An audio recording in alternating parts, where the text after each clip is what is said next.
May innovation na naman tayo kontra baha.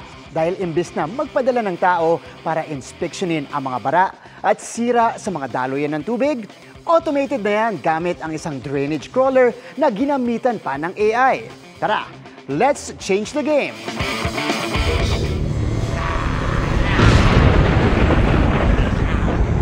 Someone's thirsty for blood? Hindi pa man Halloween, pero tonight, makikilala natin si Dracula! Not that Dracula, but this Dracula! Meet Dracula, short for drainage crawler. Designed for remote-controlled drainage inspection ng mga daluyan ng tubig kontra baha. Kaya nitong magbigay ng drainage visual, distance at dimension data para makuha ang kondisyon ng mga drainage nang hindi nagpapadala ng tao sa ilalim. Ang proyekto, parte ng Smart City Solutions na funded ng Mandaue City at DOST para masolusyonan ang mga pagbaha sa Metro Cebu.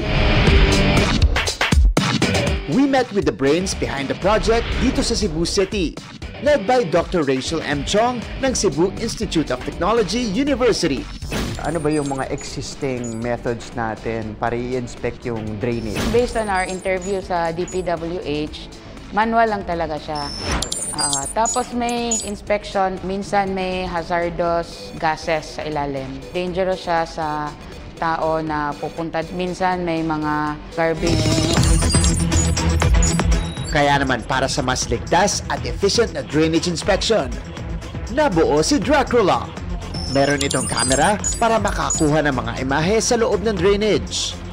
Gamit ang artificial intelligence, ipoproseso ang mga imahe para malaman kung may crack o bara. Pag may ma-detect na siyang blockage, i-mark yun doon sa map. May sensors din ito para makuha ang size at shape ng pinasukang drainage for drainage mapping.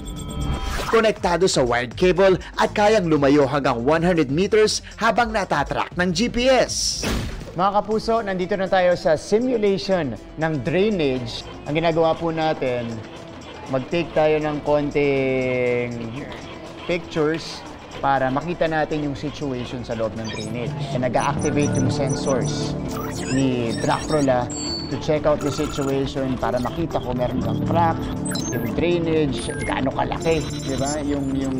Yung size. Very easy to control and navigate, and more importantly, yung mga nagko-control, nasa safe distance.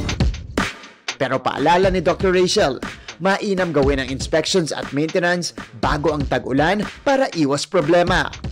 Layo ng grupong ma-roll out si Dracula sa mga LGU this year.